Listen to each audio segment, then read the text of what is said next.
Bonjour à tous, c'est Jérôme de Pourquoi Entreprendre.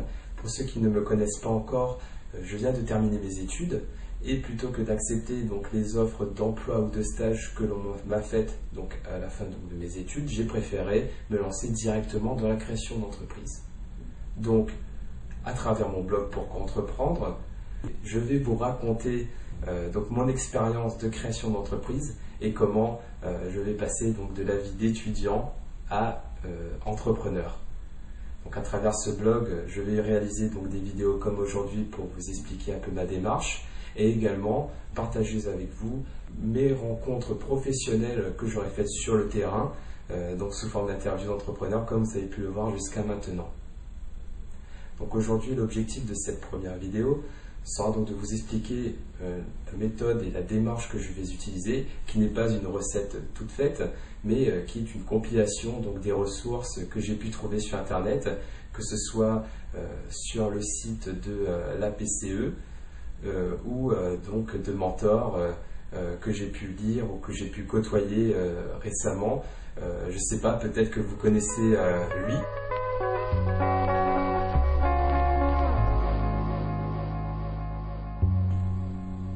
Ou encore lui. Donc je ne sais pas si ces deux personnes vous disent quelque chose, mais ce sont deux personnes qui m'ont influencé dans ma création d'entreprise. Donc aujourd'hui, cette vidéo va consister à expliquer la première phase de la création de mon entreprise, qui consiste à définir son idée et son concept.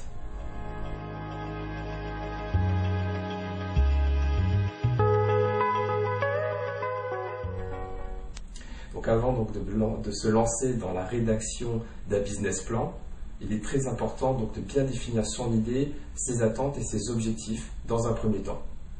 Lorsqu'on a identifié nos attentes et ce que l'on souhaite avoir dans un futur proche et en tout cas dans cette entreprise, on va pouvoir définir le concept. Donc on va passer de l'idée au concept d'entreprise. Donc qui équivaut plus ou moins au business model. Et une fois qu'on a défini ce concept et ce business model, on pourra passer à l'étape suivante, la rédaction du business plan ou en tout cas la définition du projet de création d'entreprise, qui est vraiment l'une des étapes ultimes de la création d'entreprise. Donc aujourd'hui, je vais vous expliquer comment j'ai pu définir mon idée et mon concept. Donc, pour trouver mon idée, la première question que je me suis posée, c'était de savoir qu'est-ce que j'aime. Donc, qu'est-ce que j'aime pour définir dans quel secteur je voudrais travailler par la suite. Donc, par exemple, moi, j'aime beaucoup le partage de connaissances, le partage d'informations, j'aime beaucoup apprendre. Donc, j'aime beaucoup le secteur de l'économie de l'information, de l'économie de la connaissance. J'aime beaucoup également les nouvelles technologies de l'information et les nouvelles technologies en général, l'innovation, et j'aime beaucoup Internet. Donc, grâce à ces identifications de mes attentes, le secteur qui me conviendrait serait Internet et le secteur de l'information et de la connaissance. Une fois que j'ai défini ce secteur, je vais me poser la question, quels sont les besoins de ce marché? Quels sont les besoins des clients potentiels de ce secteur? Par exemple, dans l'économie de la connaissance, un des besoins serait de comment puis-je trouver les informations auxquelles j'ai besoin, comment puis-je les diffuser, comment puis-je partager, comment puis-je échanger sur Internet. Donc, lorsque j'ai identifié ces besoins, qu'est-ce qui est proposé aujourd'hui pour répondre à ces besoins? L'école, le partage de l'information, de la connaissance et de l'information, les bibliothèques également, les livres, les vidéos, les médias de manière générale. Il y a beaucoup de manières, et je ne fais pas une liste exhaustive, dans tout ce qui existe pour répondre à ces besoins de partage d'informations. Mais ce qui est également important, c'est de savoir qu'est-ce qui n'existe pas encore. Donc par exemple, Al Gore a récemment sorti un livre digital qui n'est pas encore déployé à grande échelle, mais c'est vraiment une innovation technologique qui permet de vraiment optimiser la diffusion d'informations. Donc vous pouvez le voir par exemple dans cet petit extrait, ou également donc sous la vidéo de cet article, dans cet article, sous cette vidéo, donc la conférence TED de la personne qui présente le livre de Al Gore.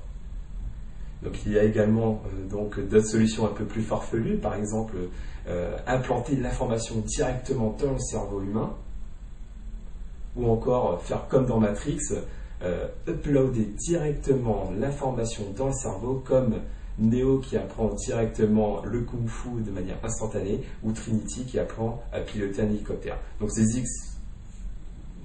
outils n'existent pas encore, n'existeront probablement pas, mais ce sont donc des questions que l'on doit se poser. Et enfin, donc la dernière question que je me suis posée, c'est qu'est-ce que moi je peux proposer pour aider le marché à répondre à besoins. Et donc la dernière question que vous pouvez vous poser, c'est qu'est-ce que moi je peux apporter pour répondre à ces besoins et qui n'existe pas encore. Donc je peux difficilement utiliser la technique de Matrix. En revanche, peut-être que je peux utiliser la technologie donc, de Al Gore et la diffuser à grande échelle. Ça n'existe pas encore sur le marché de manière globale, mais c'est une solution. Et là, j'ai mon idée. Donc à partir de cette idée, je peux passer à l'étape suivante, donc définir mon concept.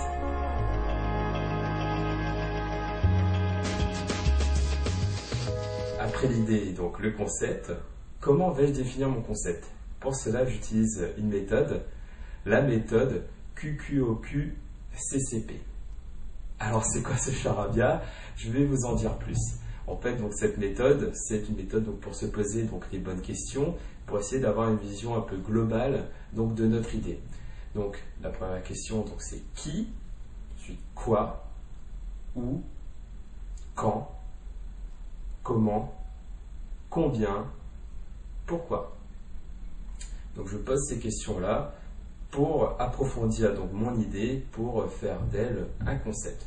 Donc qui en fait permet donc de définir les acteurs de notre secteur, c'est-à-dire donc au niveau de la clientèle, quels sont donc les visiteurs, les personnes intéressées, les prospects qui seraient prêts à acheter et les clients, ceux qui achètent. Donc il y a également donc la définition donc de la concurrence, les concurrents directs ou les concurrents indirects, mais aussi donc les partenaires potentiels, que ce soit donc les sous-traitants ou les partenaires stratégiques. Donc il faut vraiment définir donc tous ces acteurs pour avoir une vision donc du système dans lequel on évolue donc dans ce secteur. Donc ensuite, quoi permet donc de définir notre offre, donc de définir donc ce que l'on va proposer et ce que l'on va proposer de nouveau donc sur le marché. Donc cette question donc, permet donc d'approfondir cela, mais aussi donc de comparer cette offre avec ce qui existe déjà donc, sur le marché et aux attentes des consommateurs, aux attentes du marché. Donc le quoi donc c'est une question assez globale également. Donc ensuite, où permet donc de définir les lieux dans lesquels les acteurs du secteur vont interagir, ou vont agir. Donc où achètent les clients, où vendent les concurrents, où sont donc les partenaires. Voilà, donc ce sont des questions qu'il faut se poser, et surtout, où va-t-on se positionner? Où vous allez vous positionner donc dans ce système? Où vous allez atteindre vos clients? Où vous allez vendre? Où vous allez trouver vos partenaires? Donc après, où? C'est la question du quand. Donc, quand, donc c'est lié au temps. C'est-à-dire que vous allez étudier donc le timing ou le processus, donc définir donc tout cela par rapport à votre concept, quels seront les processus que vous allez utiliser. Et bien sûr donc comparer avec les process existants donc du côté de vos concurrents ou de vos partenaires et par rapport à la moyenne du marché. Donc après, comment?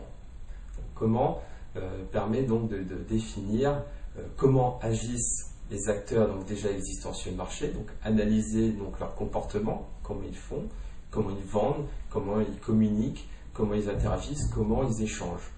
et vous de trouver donc la meilleure solution, donc de trouver le comment que vous allez appliquer à votre concept, donc comment vous allez vendre, comment vous allez agir, comment vous allez communiquer.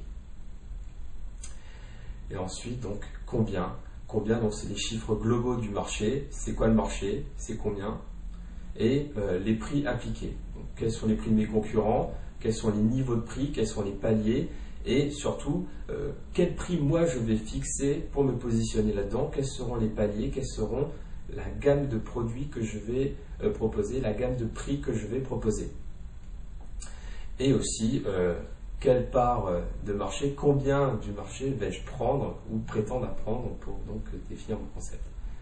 Et donc, la dernière question, le pourquoi. Pourquoi vous plutôt qu'un autre?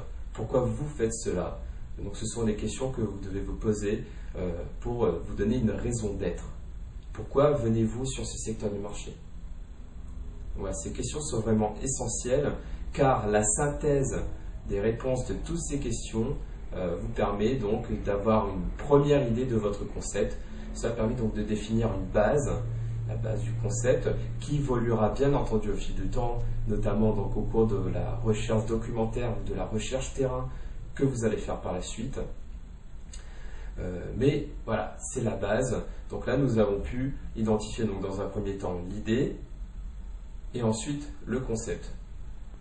Par la suite, vous pourrez passer à l'étape suivante qui sera donc de définir le projet, éventuellement donc le business plan. Voilà donc la première phase que j'ai utilisée donc, pour définir donc, mon projet d'entreprise. J'espère que cette vidéo vous aura été utile et que vous l'avez appréciée. Donc si c'est le cas, si vous avez aimé cette vidéo, donc, je vous encourage à cliquer sur j'aime en haut de l'article, à le retweeter et à devenir fan de Pourquoi Entreprendre. Cela m'aiderait beaucoup. Je vous remercie beaucoup et je vous dis à très bientôt sur Pourquoi Entreprendre.